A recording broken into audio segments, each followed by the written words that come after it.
오늘은 시편의 말씀을 가지고 함께 말씀을 나누도록 하겠습니다. 시편 오늘 말씀의 제목은 어찌하여라는 제목으로 말씀을 나누겠습니다. 1절에서 18절까지인데 조금 길긴 하지만 우리가 뜻을 깊이 생각하시며 한 목소리로 봉독하겠습니다. 1절부터 시작. 여호와여 어찌하여 멀리 서시며 어찌하여 환난 때에 숨으시나이까. 악한 자가 교만하여 가련한 자를 심히 군박하오니 저희로 자기의 베푼 꾀에 빠지게 하소서. 악인은 그 마음의 소욕을 자랑하며 탐리하는 자는 여호와를 배반하여 멸시하나이다. 악인은 그 교만한 얼굴로 말하기를 여호와께서 이를 감찰치 아니하신다 하며 그 모든 사상에 하나님이 없다 하나이다. 저의 길은 언제든지 견고하고 주의 심판은 높아서 저의 알력이 미치지 못하오며 저는 그 모든 대적을 멸시하며 그 마음에 이르기를 나는 요동치 아니하며 대대로 환난을 당치 아니하리라 하나이다. 그 입에는 저주와 계율과 포악이 충만하며 혀 밑에는 잔해와 제약이 있나이다. 저가 향촌 유벽한 곳에 앉으며 그 은밀한 곳에서는 무지한 자를 죽이며 그 눈은 외로운 자를 엿보나이다. 사자가 그 굴열에 엎드림 같이 저가 은밀한 곳에 엎드려 가련한 자를 잡으려고 기다리며 자기 거물을 끌어 가련한 자를 잡나이다. 저가 굽으려 엎드리니 그 강포로 인하여 외로운 자가 넘어지나이다. 저희 마음에 이르기를 하나님이 잊으셨고 그 얼굴을 가리우셨으니 영원히 보지 아니하시리라 하나이다. 여호와여 일어나옵소서. 하나님이여 손을 더옵소서. 가난한 자를 잊지 마옵소서. 어찌하여 악인이 하나님을 멸시하여 그 마음에 이르기를 주는 감찰지 아니하리라 하나이까. 주께서는 보셨나이다. 잔해와 원한을 감찰하시고 주의 손으로 갚으라 하시오니 외로운 자가 주를 의지하나이다. 주는 벌써부터 고아를 도우시는 자니이다. 악인의 팔을 꺾으소서. 악한 자의 악을 얻기까지 찾으소서. 여호와께서는 영원 무궁토록 왕이시니 열방이 주의 땅에서 멸망하였나이다. 여호와여 주는 겸손한 자의 소원을 들으셨으니 저희 마음을 예비하시며 귀를 기울여 들으시고 고아와 압박당하는 자를 위하여 심판하사 세상에 속한 자로 다시는 위협지 못하게 하시리이다. 아멘. 오늘 이 시편 9편은 시편은 지난 시간에 우리가 함께 배웠던 9편과 사실은 한 편의 시라고 이야기를 합니다. 이어진 시인데 시편 9편은 우리가 지난 시간에 보았듯이 감사시예요. 하나님을 찬양하는 찬송시기도 합니다. 그런데 오늘 이 시편은 하나님께 간절하게 간구하는 탄원시입니다. 하나님에게 어떻게 보면 자기의 처지를 한탄하면서 하나님의 도움을 간절히 구하는 이 탄원시입니다. 의인의 고통에 대한 탄식으로 이루어진 시가 오늘 바로 시편의 말씀입니다. 오늘 이 시편은 처음 시작부터가 아주 애절한 한탄이 섞인 말로 시작이 되고 있어요. 여호와여 어찌하여 멀리 서시며 어찌하여 환난 때에 숨으시나이까. 오늘 이 시편에만 무려 3번에 걸쳐서 어찌하여라는 단어가 나옵니다. 13절에도 보면 어찌하여 악인이 하나님을 멸시하며 그 마음에 이르기를 주는 감찰치 아니하리라 하나이까. 어찌하여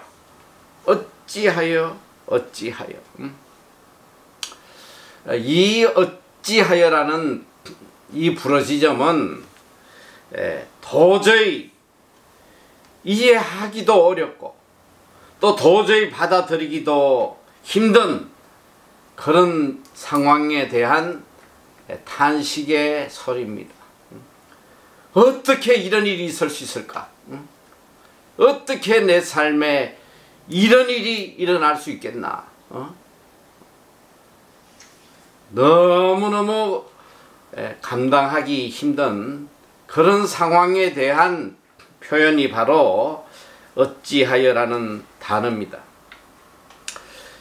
그런데 이것은 오늘 다윗만의 탄식이 아니라 대부분 그리스도인들에게도 이런 탄식이 터져 나옵니다.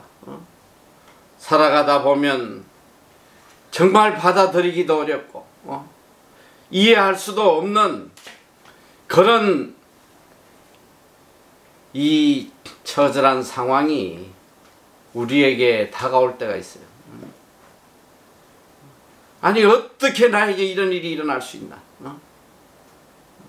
정말 안타까움, 답답한 그런 때가 옵니다.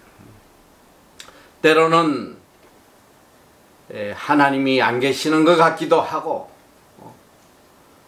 때로는 또 하나님이 나를 버리신 것 같기도 하고 때로는 내가 지금까지 믿어온 이 신앙에 대한 회의가 들 때도 있고 그런 이런 통탄할 상황이 올 때에 두 부류의 사람으로 나타납니다. 저도 이제 살아오면서 보니까 이런 기가 막힌 상황이 다가올 때에 하나님을 부인하고 떠나는 사람들이 있어요. 일평생 신앙생활을 열심히 했는데 아니 하나님이 살아 계신다면 나에게 어떻게 이런 상황을 주실 수 있나? 이건 하나님이 살아 계시지 않아. 제 주위에도 참 처참한 상황을 당하니까 하나님을 버리고 오히려 하나님을 저주하고 또 자녀들까지도 교회를 못 나가게 하는 그런 여자 집사님을 본 적도 있어요. 이런 상황이 올 때에 하나님과 완전히 멀어지는 사람이 있는 반면에 오히려 더 하나님 앞에 매달리고 더 하나님의 도움을 간구하고 더 하나님에 대해서 절대적 믿음을 가지는 이런 믿음의 사람도 있습니다. 우리가 아직 뭐 시편을 다 공부하려면 많은 시간이 걸리겠지만 지금까지 시편에서 본 다윗의 모습을 보면 누구보다도 많은 고난과 고통을 당한 사람이에요. 그런데 다윗이 특별한 것은 뭐냐? 이런 처절한 상황 속에 더 하나님을 의지하고 더 하나님께 가까이 다가갔다는 거예요. 오히려 이 고난이 오면 올수록 그의 믿음이 더욱더 굳세짐을 우리가 볼 수 있습니다. 사실 이 고난은 믿음의 문제거든요. 좀 깊이 생각해 보면 고난과 믿음은 비례하는 것입니다. 고난이 커지면 커질수록 믿음의 사람은 믿음이 더 강해지는 거예요. 더 하나님에 대한 믿음이 커져가는 것입니다. 그래서 이 밤이 깊어가면 깊어갈수록 어두우면 어두울수록 하늘의 별은 더 밝게 빛나게 돼 있어요. 글쎄 고난이 크면 클수록 믿음의 사람은 더 밝게 빛나게 돼 있단 말이에요. 이게 신앙인의 모습입니다. 여러분도 이제 일평생 살아가다 보면 뭐 이미 이런 어찌하여 라고 통탄할 수밖에 없었던 상황이 뭐 있었던 분들도 있었겠지만 또 앞으로 평생의 삶 속에 이런 통탄할 사건들이 얼마나 우리에게 올지는 몰라요. 오늘 다윗 같은 이런 믿음의 사람 앞에서도 이렇게 통탄할 수밖에 없는 어찌하여 하나님께서 이런 사건을 저에게 주십니까? 여러분은 이런 상황이 올 때에 과연 어떤 모습으로 하나님께 나아갈 수 있습니까? 우리 자신을 한번 뒤돌아봐야 돼. 절망하고 무너질 것인지 아니면 더 하나님을 붙잡고 나아가는 것인지.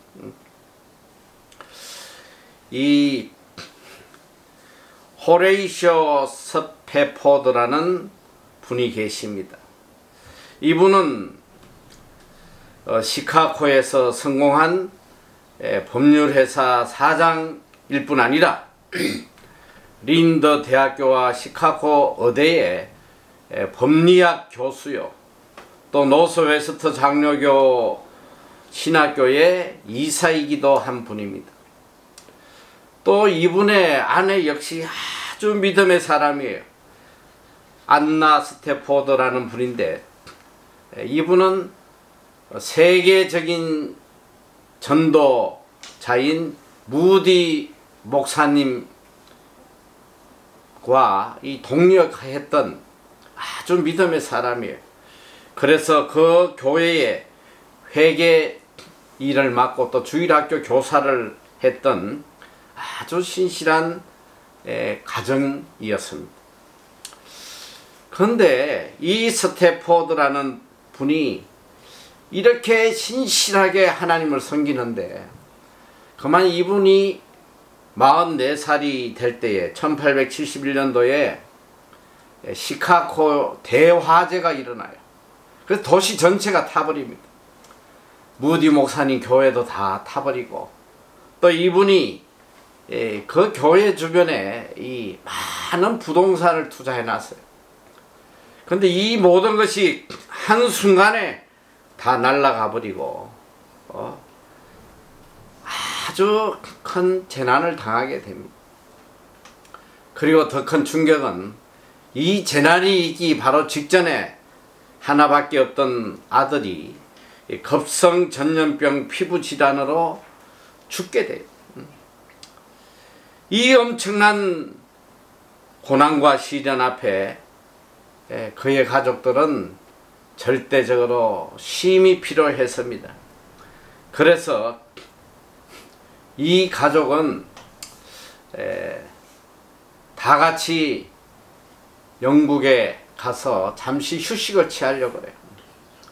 그때 마침 또 가장 가까운 동역자인 이 무디 목사님이 영국에서 집회를 하고 있었기 때문에 거기도 좀 도울 겸 좀 휴식을 하려고 영국으로 가는 배를 타게 됩니다.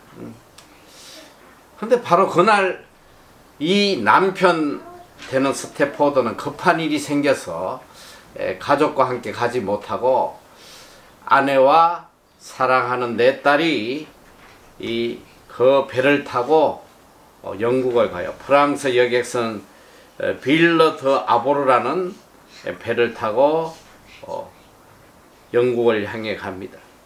근데 참 안타깝게도 배가 출항하고 얼마 되지 않아서 새벽 2시에 그 배는 대서양 한가운데서 영국 철갑선인 라키온이라는 배와 정면으로 충돌을 하게 됩니다. 그래서 그 배에 탔던 226명이 생명을 잃게 돼요. 그 와중에 이 스태포드의 사랑하는 딸 4명이 다 죽게 되고 이 아내만 간신히 목숨을 건지게 됩니다. 이 소식을 들은 스태포드는 너무너무 절망적이고 너무 고통스러워서 이 아내를 데려오기 위해서 영국으로 가게 돼요. 배를 타고 가는데 그 배가 침몰했던 지역을 지나갈 때에 선장이 이야기를 합니다. 여기가 바로 그 배가 침몰되었던 지역이라고. 이 말을 들은 이 스태포드는 너무너무 고통스러워서 자기 선실에 들어와서 밤새 통곡을 하며 하나님께 울부짖습니다. 하나님, 내가 누구보다 하나님을 사랑했는데 어찌하여 나에게 이런 일이 일어납니까? 너무너무 견딜 수가 없었어요. 그는 절망 속에서 하나님께 울부짖고 있을 때에 갑자기 이 지금 일평생 동안 경험해보지 못했던 하늘의 평안이 그의 마음을 감싸기 시작합니다. 얼마나 놀라운 평안과 하나님에 대한 신뢰가 그의 마음을 사로잡기 시작해요. 그래서 그는 거기서 하나님을 찬양하는 시를 쓰기 시작합니다. 평안해 평안해 내 영혼이 평안, 하나님의 뜻이 이루어지리다. 영어로 보니까 It is well with my soul, God's will be done. 오직 하나님의 뜻만 이루어질 것이. 그리고 그는 세상이 줄 수 없는 참 평안을 누리면서 그 자리에서 기록한 시가 오늘 바로 우리가 함께 찬양했던 413장 내 평생에 가는 길 순탄하여라는 찬양입니다. 내 평생에 가는 길 순탄하여 늘 잔잔한 강 같든지 큰 풍파로 무섭고 어렵든지 나의 영혼은 늘 편하다. 내 영혼 평안해, 내 영혼 평안해, 내 영혼 평안해. 이게 믿음의 사람의 반응입니다. 어찌하여 내가 도저히 이해할 수도 없고 내가 받아들일 수도 없는 이런 환경을 저에게 주십니까? 통곡할 수밖에 없고 가슴을 떠들 수밖에 없는 상황이지만 믿음의 사람은 여기서 더 하나님과 친밀한 관계를 가지게 되고 더욱더 하나님에 대한 신뢰를 가지게 되고 세상이 줄 수 없는 참 평안을 누리는 것, 이것이 바로 그리스도인이에요. 그리스도인에게는 절대적 믿음이 있잖아요. 세상의 환경과 상황이 무너뜨릴 수 없는 하나님에 대한 절대적 믿음이 그리스도인에게는 있는 것입니다. 오늘 다윗은 지금 본인이 처한 처지에 대해서 이렇게 울부짖고 있습니다. 여호와여 어찌하여 멀리 서시며 어찌하여 환난 때에 숨으시나이까. 악한 자가 교만하여 가련한 자를 심히 궁박하오니 저희로 자기의 베푼께에 빠지게 하옵소서. 여기 보니까 어찌하여 멀리 계십니까? 하나님은 나에게 가까이 계시지 않는 것 같아요. 아주 멀리 떨어져 계신 것 같아요. 어찌하여 주께서는 내가 이렇게 고난을 받고 있는데 숨어 계십니까? 하나님은 나를 돕지 않는 분 같을 때도 있습니다. 이 약한 자들이 이 가련한 사람들을 멸시하고 핍박하고 죽이고 있는데 하나님 제발 이 약한 자들이 자기의 올무에 걸려서 다 좀 멸망하게 해주시옵소서. 그리고 그는 이어서 이 악인들에 대해서 상세하게 또 설명을 합니다. 3절에 보니까 악인은 그 마음의 소욕을 자랑하여 탐리하는 자는 여호와를 배반하여 멸시하나이다. 하나님이 악인들이 어떤 자인지 압니까? 하나님을 믿지 않고 오직 자신을 믿고 자기가 하나님이 돼서 이렇게 자기만을 자랑하고 살아가는 자요. 또 여호와를 배반하고 하나님을 멸시하는 이런 악한 자입니다. 또 나아가서 더 깊이 설명합니다. 4절에 보니까 악인은 그 교만한 얼굴로 말하기를 여호와께서 이를 감찰치 아니하신다 하며 그 모든 사상에 하나님이 없다 하나이다. 이 하나님을 절대적으로 부인하고 하나님의 존재를 무시하고 하나님을 멸시하는 이 악인들이 이 어려운 자들에게 이렇게 악을 행하는데 도대체 하나님은 어디 계시고 이 악인들을 그냥 내버려 두십니까? 여러분, 우리가 세상을 살아가다 보면 저는 뭐 제 개인적인 생각입니다만은 의인보다 악인이 많아요. 의인은 정말 찾기 어려워요. 소돔과 고모라가 의인 10명이 없어서 망했잖아요. 또 우리가 구약 선지사를 공부하면서 보니까 이 예루살렘에 의인 한 명만 있어도 하나님께서 멸망치 않겠다고 하셨는데 그 의인 한 명을 찾지 못하더란 말이에요. 세상에 소망 두지 말아요. 세상은 이 악한 자들이 지배하고 있는 것입니다. 악한 영이 지배하고 있는 곳이에요. 어떻게든 의인들을 죽이려고 하는 그런 곳이 바로 이 세상이에요. 요즘 뭐 한국의 대선 때문에 뭐 난리인데 여러분 한번 보세요. 아, 참 저 후보는 참 이 부분이 참 훌륭한 분이다. 여러분이 칭찬하는 거 본 적 있습니까? 저는 그런 생각이 좀 들더라고. 아니 저렇게 서로 그냥 가슴을 휘비고 피를 내고 말이지. 아 저러지 말고 서로가 서로를 칭찬해 주면서 국민들이 좋은 사람을 뽑으면 얼마나 좋을까. 서로 칭찬하는 거야. 아 저 후보는 말이지. 아 이런 부분이 훌륭합니다. 그럼 또 이분은 또 아 이 부분이 훌륭합니다.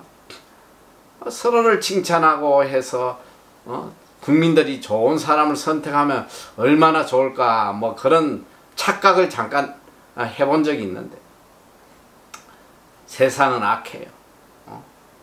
어떻게든 서로 죽이려고 합니다.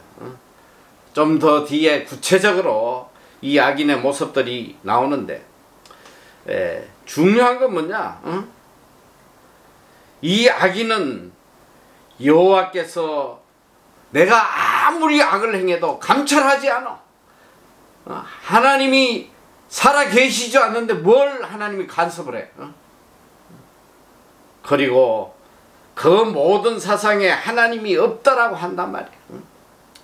그래서 이 도스토옙스키가 아주 의미심장한 말을 했어요.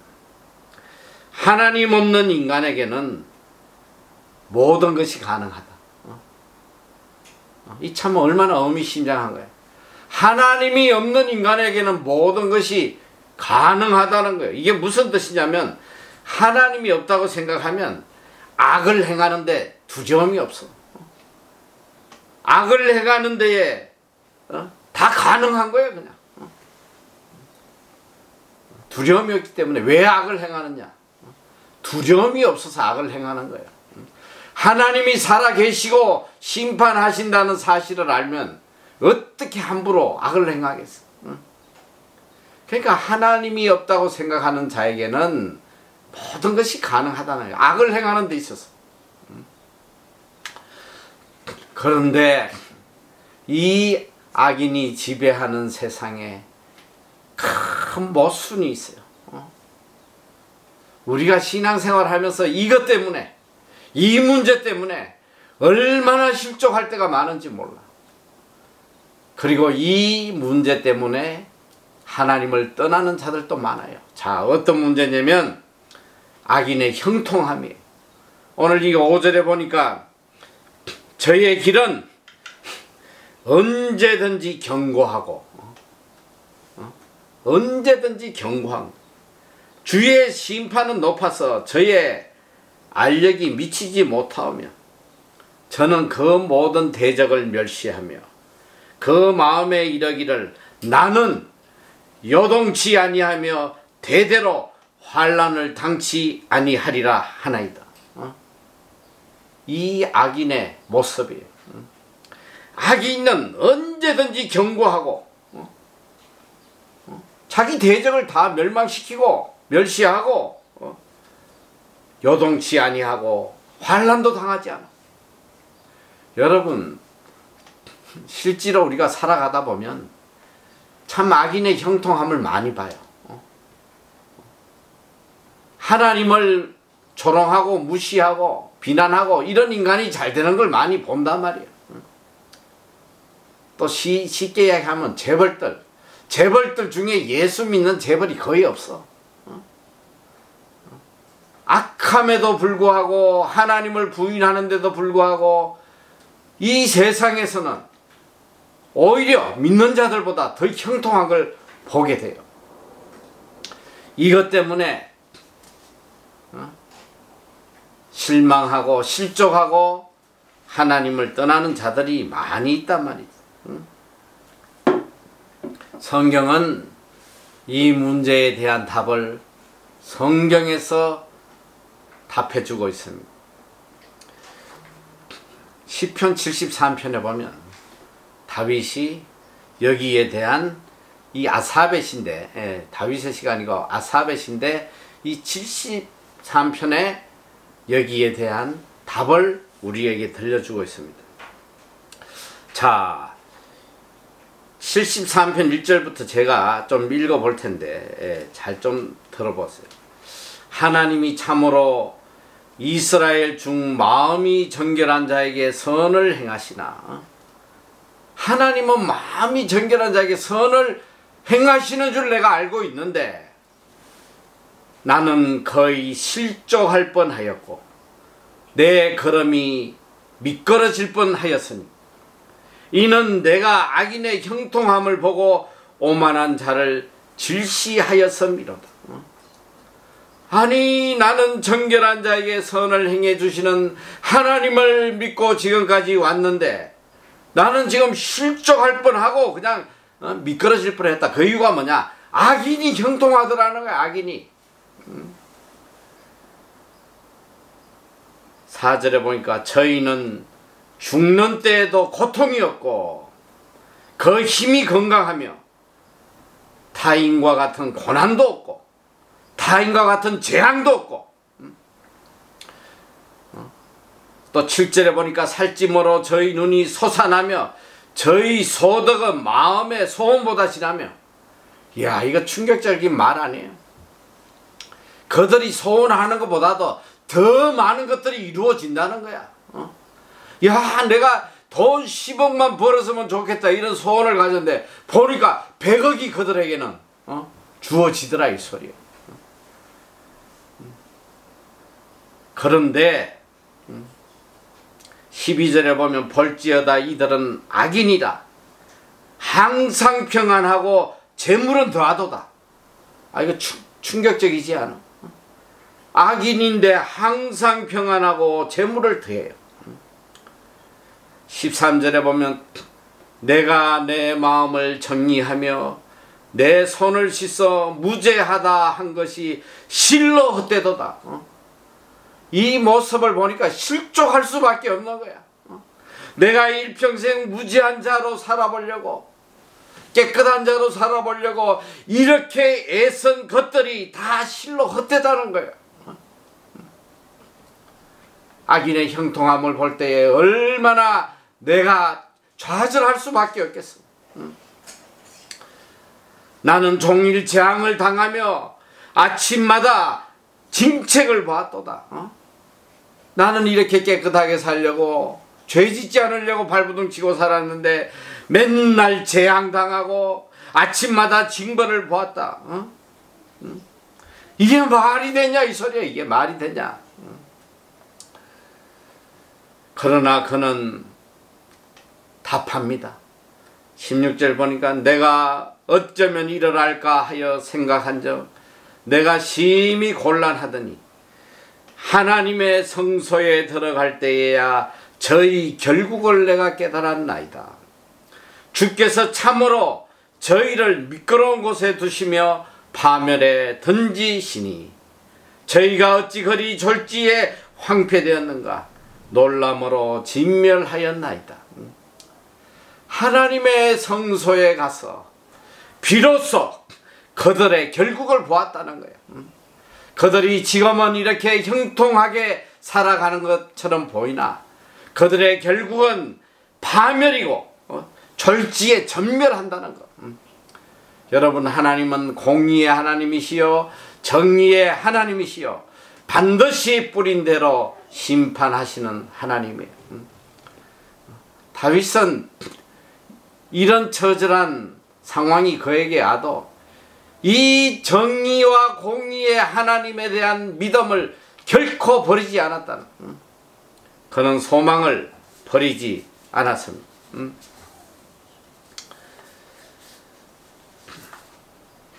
자, 12절에 보니까 그는 이 상황에서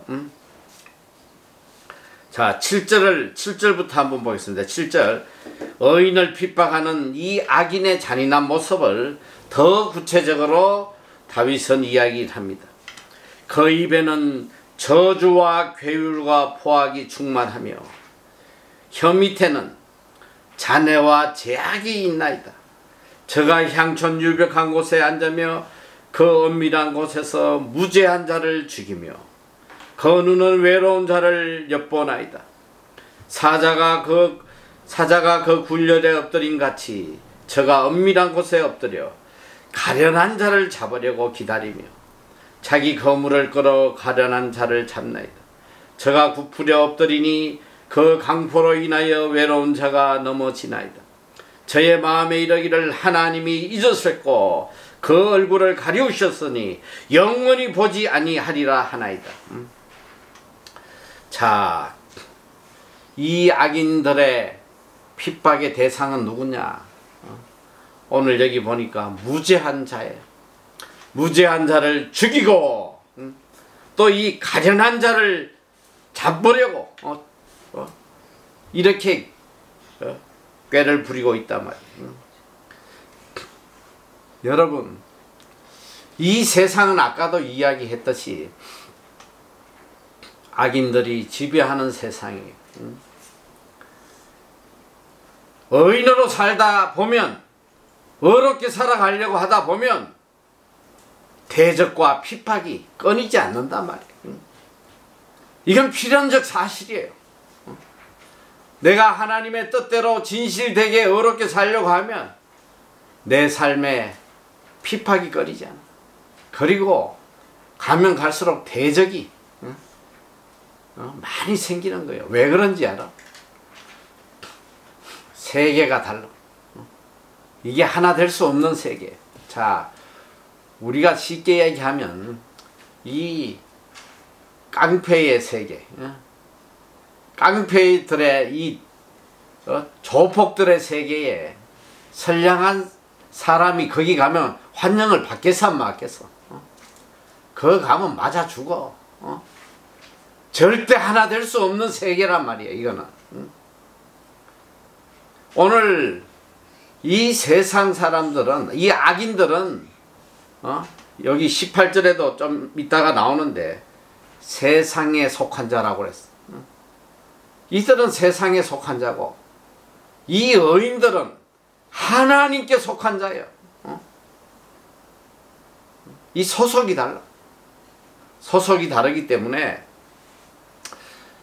하나님의 뜻대로 어렵게 살려고 하다 보면 계속 핍박, 모략, 여기 보니까 뭐 저주와 계율과 포악이 충만하며 입만 열면 그냥 어렵게 사는 자를 잡아 죽이려고 하는 이것이 이 세상의 모습입니다.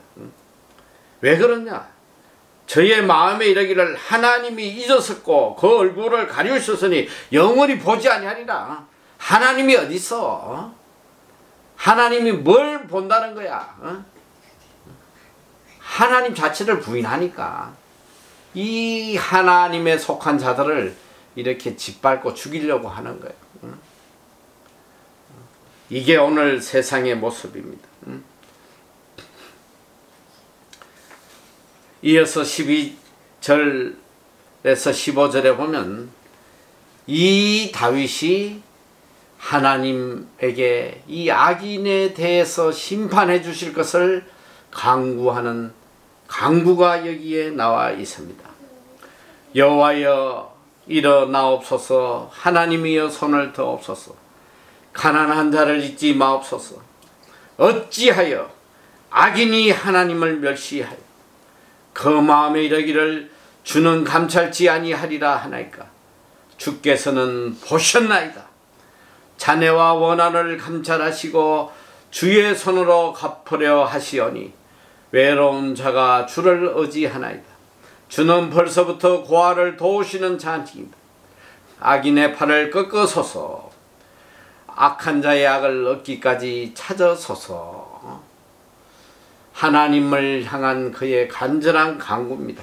여기에 보면 계속 가난한 자를 도우시고 또 이 가련한 자를 도우시고 또 고아를 도와주세요.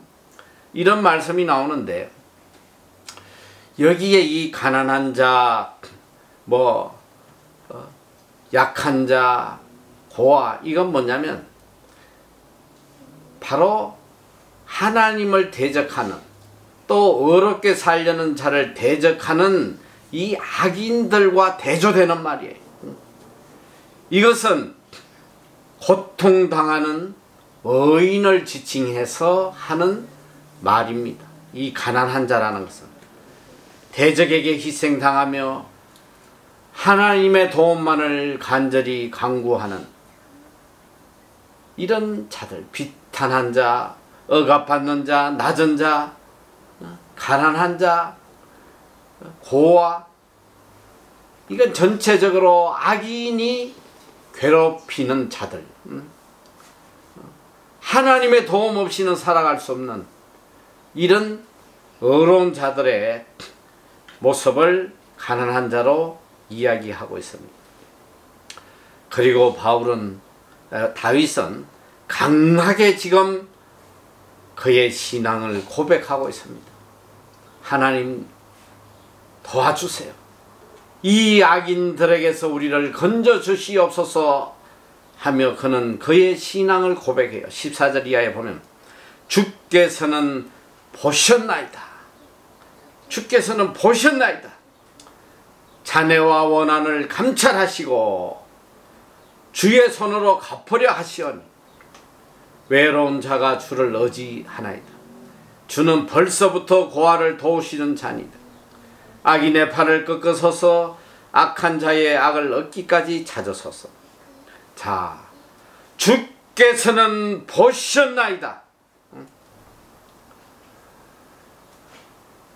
주의 손으로 갚으시나이다. 여러분,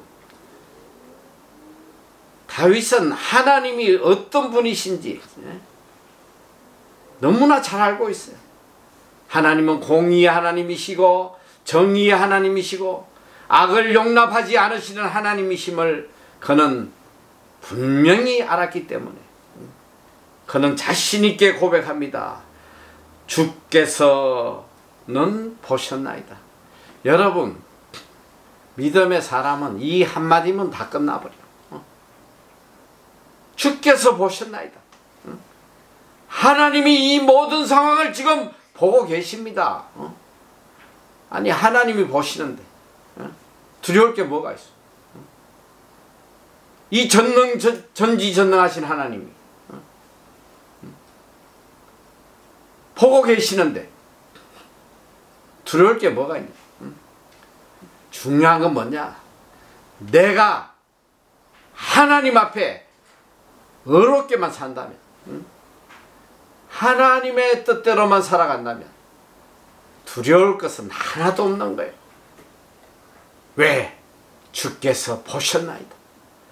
주님께서 다 보셨어. 누가 의로운지, 누가 악한지. 여러분, 적어도 이것이 우리의 고백이 돼야 돼. 주께서 보셨나이다. 제가 뭐 늘 이야기하는 거지만 사실 이 뉴질랜드 땅에서 지금까지 우리가 우리 학교를 통해서 이렇게 교육 선교를 이어오고까지는 정말 이 다윗을 그렇게 괴롭히고 핍박했던, 죽이려고 했던 그런 대적들이 제 삶 속에서도 너무 많았던 거예요. 너무 많았어요. 특별히 이 학교를 하나님이 주시고 이 외국 아이들에게 복음 전하려고 뭐 그냥 할 때에 이 악한 무리들이, 근데 그 악한 무리들 속에 나는 충격받은 게 그리스도인들이 합세해서 거짓을 하더란 말이야. 떼거리로 찾아와서 핍박하고 협박하고, 그리고 결국에 가서는 이 교육부에다가 2번에 걸쳐서 투서를 내서 학교를 문 닫게 하려고 하고, 나를 인권 문제를 내세워서 감옥에 보내려고 하고, 그런 처절한 상황 속에서도 제가 견딜 수 있었던 게 뭐냐? 바로 이 고백이란 말이에요. 주께서 보셨나이다. 주님이 보고 계시기 때문에, 적어도 내가 주의 뜻을 따라서 이 일을 행하고 있다는 걸 주님이 보고 계시기 때문에 그 두려움을 이겨낼 수 있었던 거예요. 여러분, 이것이 오늘 우리 모든 그리스도인의 고백이 돼야 돼요. 전능하신 하나님이 보고 계신다는 거. 두려운 건 뭐냐? 내가 의롭게 살지 못하고 이 악인의 길을 가기 때문에 두려운 거예요. 악한 길을 갈 때는 하나님을 쳐다볼 수도 없어요. 하나님이 두려울 수밖에 없어. 아담과 하와가 먹지 말라는 선악과를 따먹고 난 뒤에 그들에게 나타난 제일 첫 번째 현상이 하나님에 대한 두려움이란 말이에요. 숲속에 숨어가지고 감히 하나님을 쳐다보질 못하는 거예요.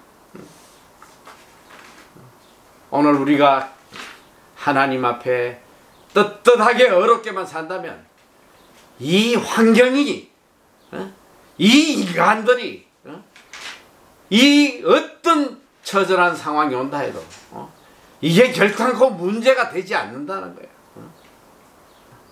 저는 그래요. 이게 사실 코로나 이 바이러스라는 게 이게 어디까지 갈지 모르겠어 지금.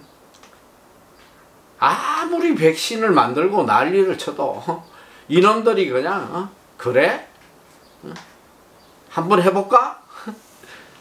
또 백신을 넣은가 하는 걸 지들이 또 만들고 또 그놈 찾겠다고 또 죽도록 해가지고 또 만들어 놓으니까 그래? 다음에는 64개로 만들 거야. 이 짓 하고 계속 만들어 가면 여러분 결국은 뭐냐? 이 코로나는 생물학적, 의학적 문제가 아니라는 거야. 오늘 악인들을 향한 하나님의 징계예요. 하나님의 진노란 말이에요. 오늘 여기서 우리가 살아남을 수 있는 길은 하나님께 간구하는 길밖에 없어요. 하나님께 부르짖는 길밖에 없어요. 주여 일어나시옵소서. 주여 우리를 지켜주시옵소서. 우리를 도와주시옵소서. 이렇게 하나님 앞에 간구하려면 적어도 주께서는 보셨나이다 라는 고백을 할 수 있어야 돼. 하나님 보셨잖아요. 제가 하나님 앞에 어떻게 살아왔는지 하나님 보셨잖아요. 그래도 내가 내 삶 속에 하나님을 제일 우선으로 생각하고 하나님보다 그 어떤 것도 더 사랑하지 아니하고 오직 하나님의 뜻만 이루려고 이렇게 살아왔지 않습니까? 하나님 보셨으니까 하나님 저를 이 악인들에게서 구해 주십시오. 이런 간구를 할 자격이 되는 거예요. 하나님은 주의 손으로 갚으신다. 이게 다윗의 믿음이에요. 주께서는 보셨나이다. 자네와 원한을 감찰하시고 주의 손으로 갚으려 하시오니 외로운 자가 주를 의지하나이다. 이것이 우리 고백이 돼야 돼요. 하나님은 반드시 갚아주실 거라는 이것이 우리의 믿음이 돼야 된단 말이에요. 그리고 그는 이야기합니다. 이 악인들은 주께서 보셨나이다. 이걸 제일 두려워하는 거야. 주님이 보시면 인생 끝나니까. 자, 악인들의 대답은 이미 우리가 봤는데 4절에 보세요. 악인은 그 교만한 얼굴로 말하기를 여호와께서 이를 감찰치 아니하신다 하며 그 모든 사상에 하나님이 없다 하나이다. 악인들은 이야기해. 하나님이 보시기 뭘 봐. 아무것도 보지 않아. 자, 또 11절에 이야기합니다. 저희 마음에 이르기를 하나님이 잊으셨고 그 얼굴을 가리우셨으니 영원히 보지 아니하리라 하시리라. 하나님은 영원히 보시지 않아. 아무리 악을 행해도 괜찮아. 이게 악한 자의 모습이요. 여러분, 하나님 앞에서는 드러나지 않는 것이 하나도 없어. 다 드러나요. 하나님 앞에 겸손해야 돼. 하나님 앞에 겸손해야 된단 말이야. 요번에도 보니까 뭐 민주당의 제1호 선대위원장이라고 30대의 여자 교수분 하나를 세워가지고 이 젊은 나이에 이렇게 워킹맘으로서 육군사관학교를 졸업하고 하버드 대석사를 받고 흠잡을 데 없다고 막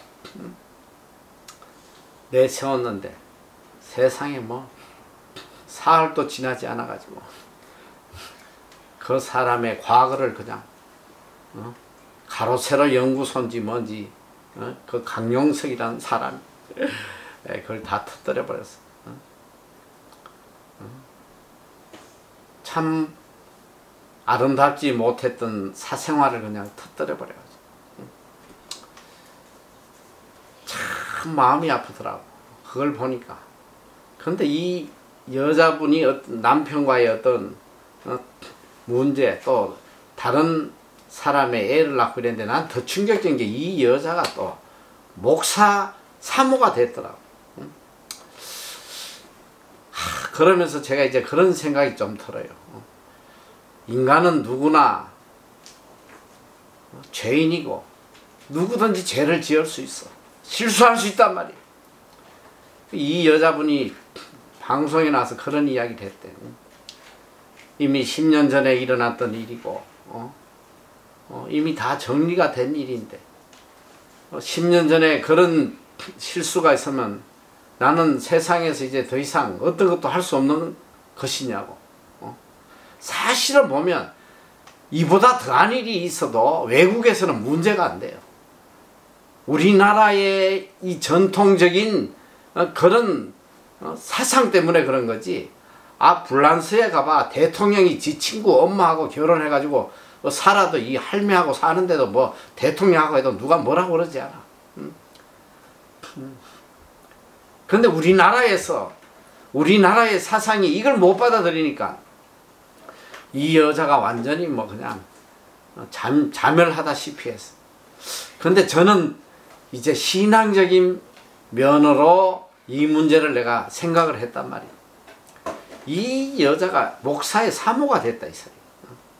뭐 지금도 사모를 하는지 뭐 헤어졌는지 그건 내가 모르겠어. 그러나 적어도 예수님도 이 가늠한 여자를 모든 사람이 돌로 치려 죽이려 할 때에 죄 없는 자가 돌로 치라 하고 그 여자에게 한 말씀이 있어요. 나는 너를 정죄하지 않겠다는 거 아니에요. 그러나 조건이 있다. 이제 앞으로는 2번 다시 이 죄를 범치 말라. 이게 용서의 조건이에요.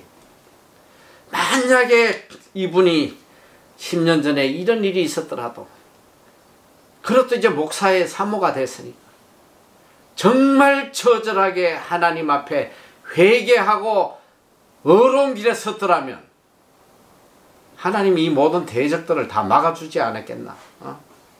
이런 안타까움이 있더란 말이에요.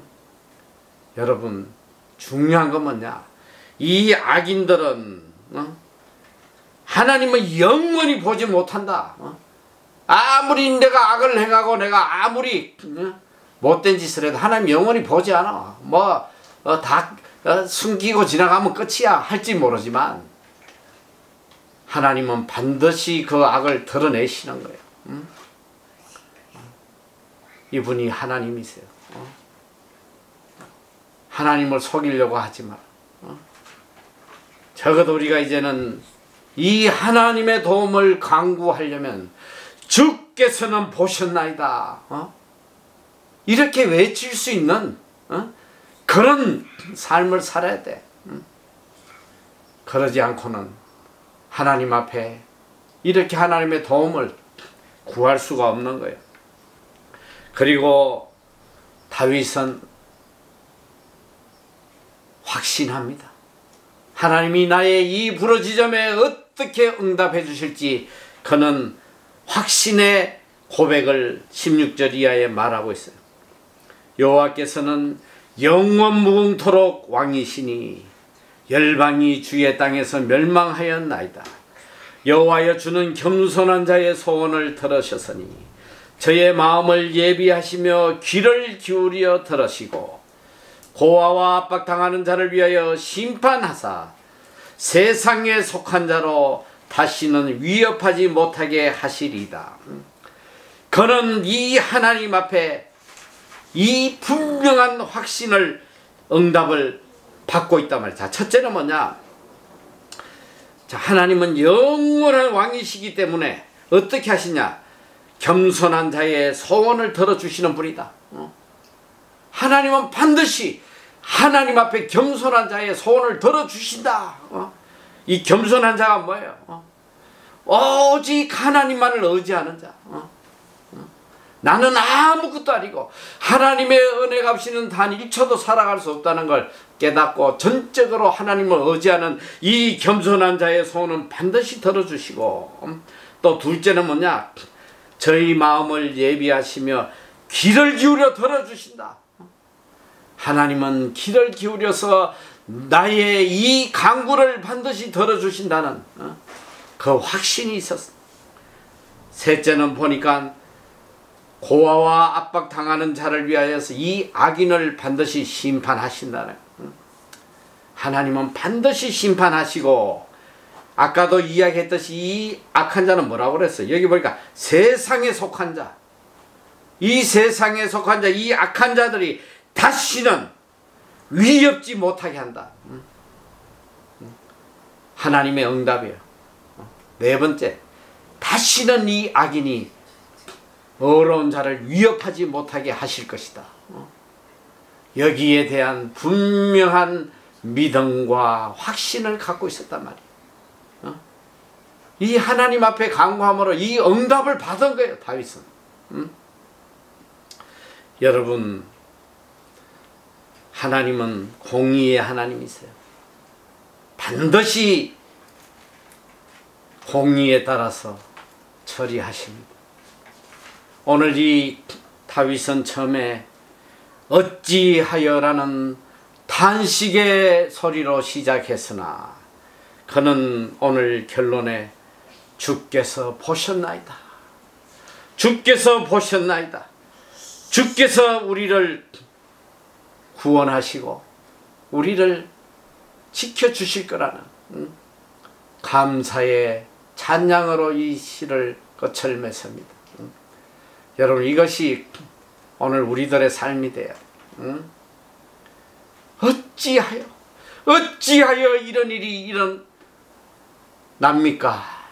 이렇게 절망적인 상황이지만 그러나 들어가서 하나님을 바라볼 때에 하나님은 지금도 보고 계시고 듣고 계시고 내 모든 문제를 해결해 주시는 분이라는 이 찬양을, 이 고백을 하는 이 믿음의 사람, 이것이 오늘 우리 모든 믿음의 고백이 돼야 될 줄 믿습니다. 이 믿음으로 언제나 승리하는 여러분이 되시기를 주님의 이름으로 축원합니다. 기도하겠습니다.